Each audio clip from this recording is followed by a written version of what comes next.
Протестот на оризопроизводителите закажан за утре ќе се одржи, иако представници на иницијативниот одбор денеска не знаеа да прецизираат дали магистралниот пат ќе биде целосно блокиран и дали ќе трае неограничено или само во одреден термин.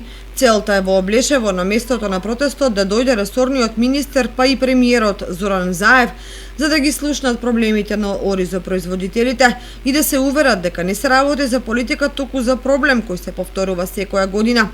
За земјоделците е неприфатливо откупната цена на арпата да се движи околу 15 денари за килограм, бидејќи не ги покрива ниту производствените трошоци.